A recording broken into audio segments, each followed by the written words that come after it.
My name is Stella Kay, and this is my story. On April 1st, 2023, April Fool's Day, WrestleMania was in town here in LA, and friends of mine were here from all over the country. Pro wrestling is a huge part of my life, so I was watching WrestleMania and on my way to another wrestling event in an Uber when a drunk driver slammed into the back of us on the freeway in downtown Los Angeles. Our cars started spinning into different lanes and hitting other cars, and I thought, this is it. I'm gonna die and I'm gonna ruin WrestleMania for everyone, because every year during WrestleMania, all my friends are gonna think about how I died on this day. Obviously, I didn't die, but I did get 5 moderate herniations, which I treated for 4 months with conservative treatment, which is physical therapy, rest, and epidurals for pain management. That's where they shoot a long needle into your spine filled with pain medications. On November 12th, 2024, over a year after I had been discharged from conservative therapy, I was out to dinner with a friend. I went to stand up in the booth to leave, and I just fell right back down. Like, for a second, my legs didn't work, and I don't know if I was like too overwhelmed. I just kind of thought it wasn't a big deal.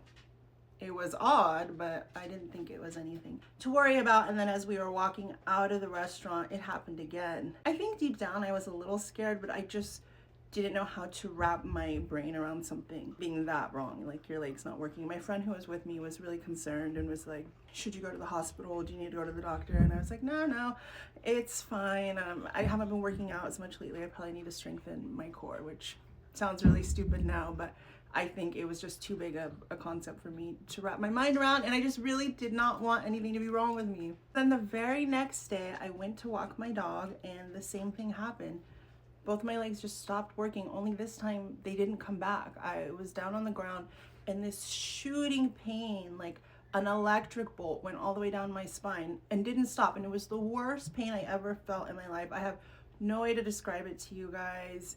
Just like on a scale of 1 to 10, like level 200 pain. I don't know how I lived through it. When I got to the ER, the staff there seemed overworked and desensitized. They weren't taking me seriously. I kept saying, something's really wrong. I think I'm paralyzed. Help. And I was crying. I was dragging myself. Help, something's wrong with me. I think I'm paralyzed. I need an MRI.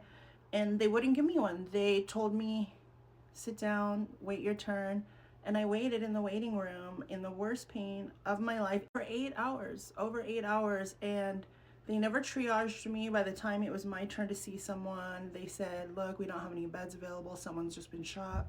So we're gonna send you home with a naproxen prescription, which naproxen is basically like a prescription strength Aleve. And they said, we recommend that you follow up with your spine specialist about your herniations. I was eventually diagnosed with a spinal cord injury and cauda equina syndrome, because the vertebrae that were herniated came completely out of my spine and were compressing my spinal cord and did damage to my cauda equina nerve bundle, which is a bundle of nerves that looks like a horsetail that sits just at the bottom of your spinal cord. And that nerve bundle controls your legs, your bowel, your bladder, and basically the entire pelvic region. My condition has been described by doctors as both monoplegia, because I have one leg, my left leg, is completely paralyzed, no mobility, no sensation from the thigh down. It has also been described as paraplegia. In general, the lower half of my body does experience weakened sensation and mobility, and I also suffer from nervous system damage, autonomic disorder, and orthostatic intolerance, which basically means that if I were to stand, I am a faint and fall risk because my blood isn't circulating correctly. So I get really nauseated and dizzy when I am upright. By the time I made it to a spine specialist, it had been 3 weeks that my left leg was ice cold,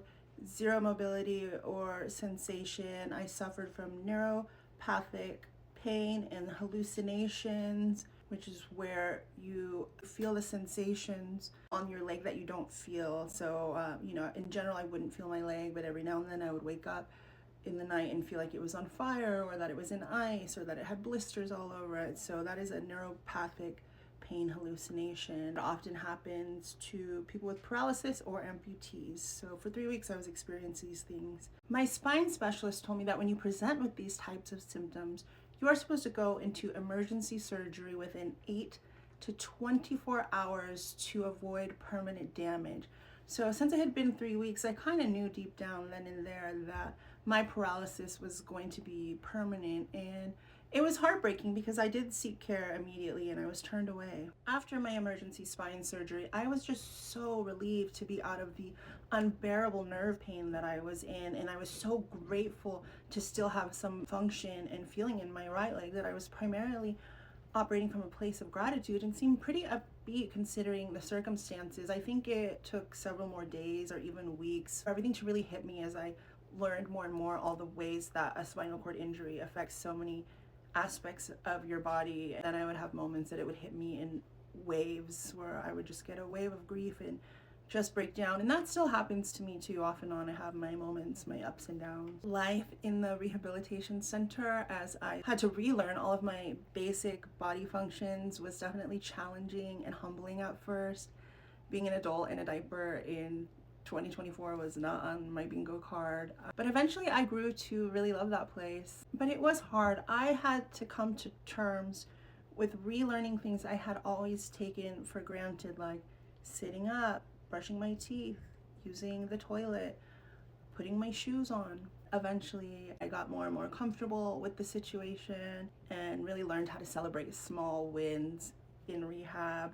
And the staff there was just so phenomenal. They became like family to me. I was sad to leave them for 27 days. They were my world. Shout out to Valley Presbyterian Acute Rehab. They were amazing. For me, the biggest challenge adjusting to becoming a disabled person is the isolation. I used to thrive on being a really active, social, busy person, and now because of accessibility issues, it is really hard for me to leave my apartment. I'm kind of stuck here because it's not wheelchair accessible, and that's really lonely. I've also had to navigate the emotional toll of losing friends or people not showing up for me in ways that I wish they would have in a time when I really need people the most. But I've been managing it by focusing on the positive as much as I can and connecting with people on social media who truly understand what I'm going through. I started sharing my journey as soon as I went to surgery as a way to cope. I was overwhelmed and trying to process everything. I have zero regrets being so vulnerable about my situation on social media. It's uncomfortable at times, but through sharing my journey, I have connected with some amazing people and organizations like the Triumph Foundation, who helps people who are newly paralyzed with spinal cord injuries. They got me this loaner wheelchair as soon as I was discharged from the hospital so I could get out of my painful, bulky, standard hospital wheelchair. I connected with people like Chelsea Hill, who is the founder of the Rollettes, which is an amazing wheelchair dance team, and she has shown me that life on wheels can still be vibrant and full of community. Also, through me sharing on social media, Justin Bieber himself reached out to me and shared some words of encouragement when I really needed it the most. So while some people might not get it, I did receive some critical comments like, who in surgery or in the hospital is setting up a camera for selfies or whatever.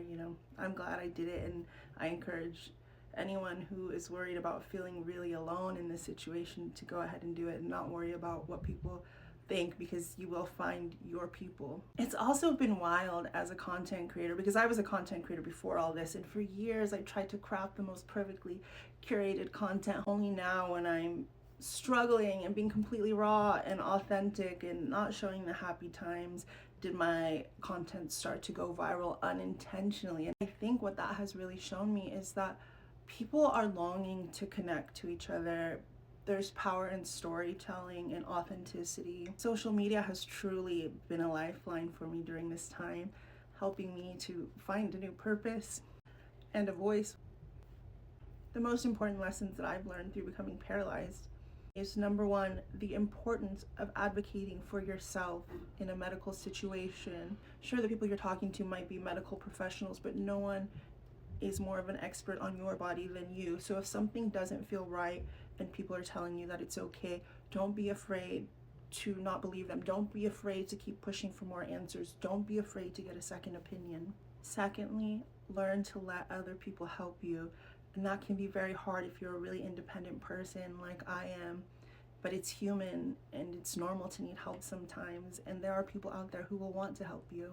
If you are newly disabled or you think you might become disabled, I highly recommend following disabled content creators on social media. That was one of the first things I started doing, and they really helped normalize so many things to me and make it feel okay. And don't be afraid to reach out to them either, no matter how big or small their platform might be. I have found that the disabled community online is the most arms wide open, helpful, friendly online community I've ever encountered in my life. If you have a friend who's newly disabled, I cannot stress the importance of being there for them. Kindness, consistency, checking in. Even if you don't know what to do or say, just let them know that you're there. This is such a drastically isolating time, and those people are going to need your support more than ever. That's the main thing that I've longed for in my journey, is just kindness and consistency, and for the people who are close to me to really show up. So I'm certain that's what other people would need as well.